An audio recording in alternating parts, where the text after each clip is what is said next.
Gulf Air's new business class is so good, I actually thought I'd walked into first class. It's possibly the best kept secret in premium class travel, and today I'm going to show you why. Gulf Air is actually older than most airlines flying today. Founded in the 1950s, it's the OG Middle Eastern airline, long before the likes of Emirates or Qatar Airways. They operate a fleet of just 7 787 Dreamliners, one of the destinations being London, and that's where our journey starts today. Hey guys, what is up and welcome back to the channel. You join me today at Heathrow Terminal 2, where I have just checked in for my flight. Today we are heading over to Bahrain on Gulf Air. Now of course you join me at a particularly quiet London Heathrow because of course in the UK at the moment we are still in lockdown. I'm trying to work out if there is a lounge on offer today. I don't think there is, but I'm going to go and check.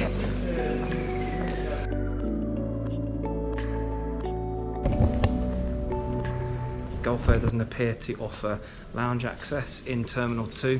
They do actually have their own lounge in Terminal 4, but that lounge is closed. In fact, the terminal is closed.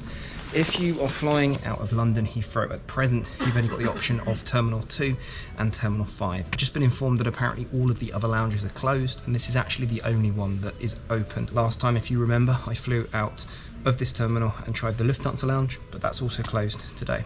Let's go and see what they've got on offer.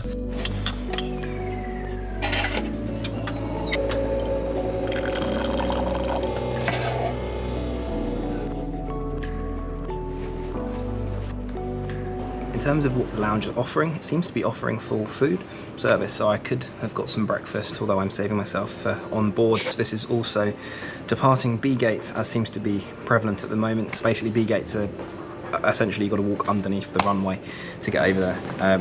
It's boarding in like 10 minutes, so I probably should get a move on. It's around a 10-15 minute walk. One of the reasons why I'm not that rushed is because there was a crazy queue at check-in. Basically all of the computer systems seem to go down for some reason. Computer says nah.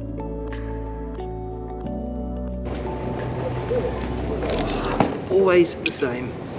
Shoelaces undone. Although notice guys, there's no holes in the jeans today, so the clothes haters, I wonder what you think. Still representing the NASA though, that's not going to change. I put a poll up on my YouTube just a few weeks ago, what you think to how you dress when you travel, specifically when you're flying business or first. Should you dress up for it? Should you wear what's comfortable? Let me know below. There's no right or wrong answer. I just seem to get an awful lot of hate in the comments, usually down to me wearing more relaxed attire.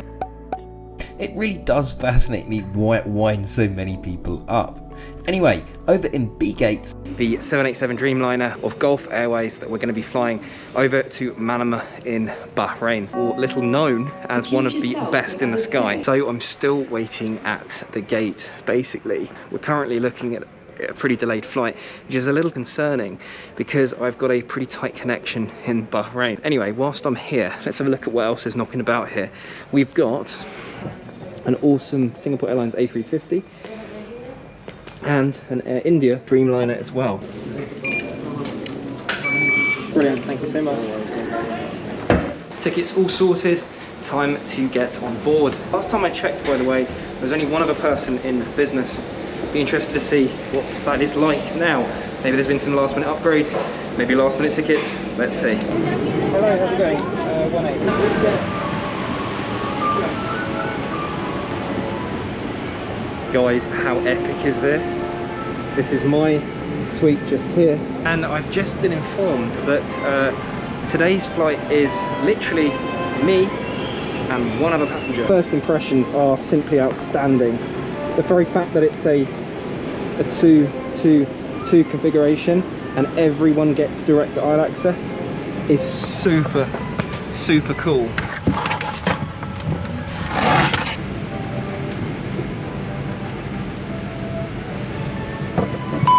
I'm super excited about this because, as you can see, this is a totally new product and I absolutely love it. It feels more akin to some of the products you get in first than you do in business class. I've just been offered a departure drink. I've gone for some champagne, which is really tasty.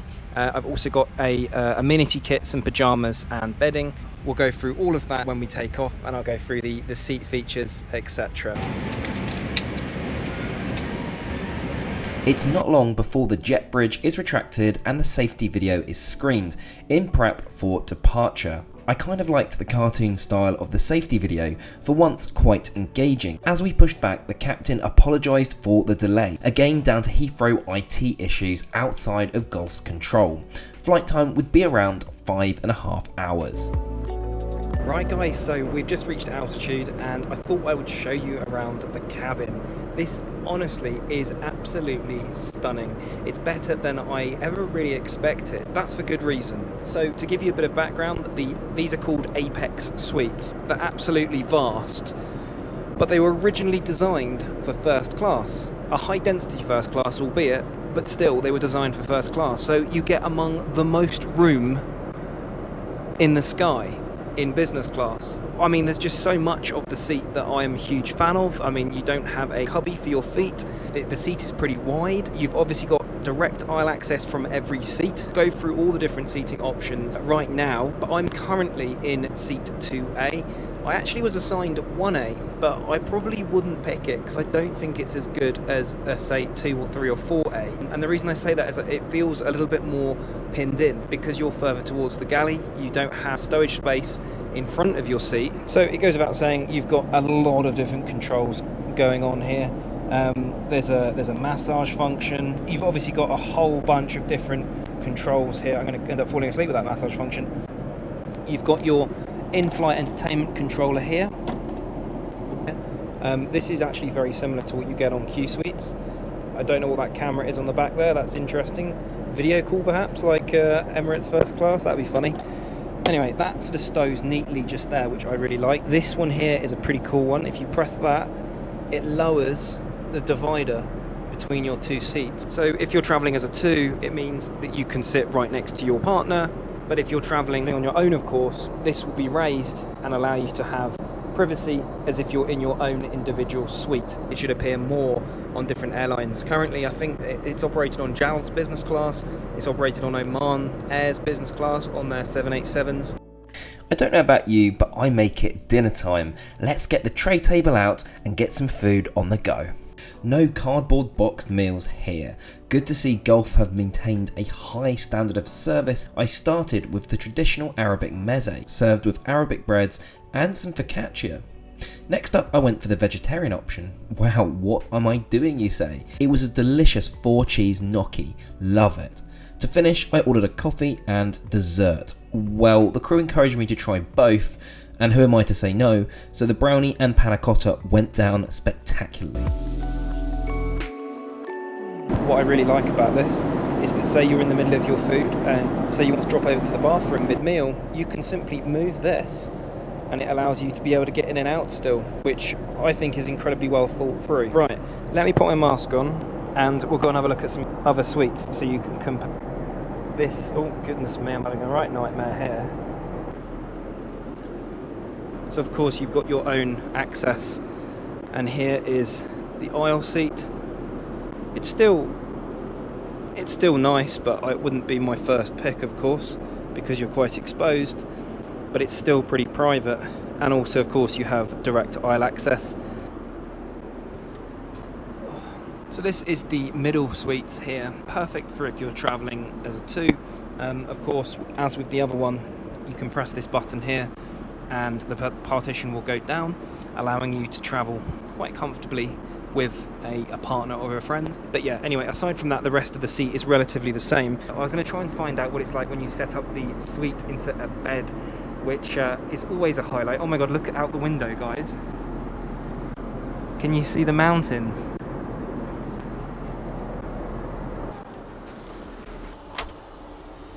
You know what time it is. It's of course loo review. A couple of things that are quite cool is you get like this sort of Japanese style toilet with the old bum gun. That's what you like. Yeah, lovely.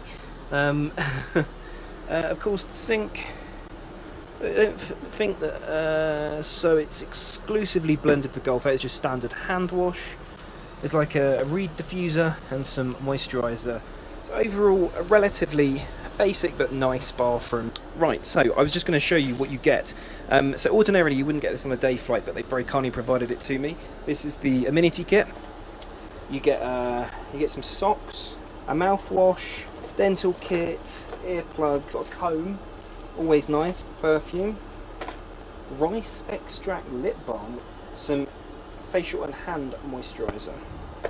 Now you also get these pyjamas that I was probably going to try and change into. Oh cool, so you get some slippers. Well guys, what do you think? Give it a little twirl, that's the dumb thing that I apparently do on the channel. Anyway, let's head back to the seat and go and make it up for bed.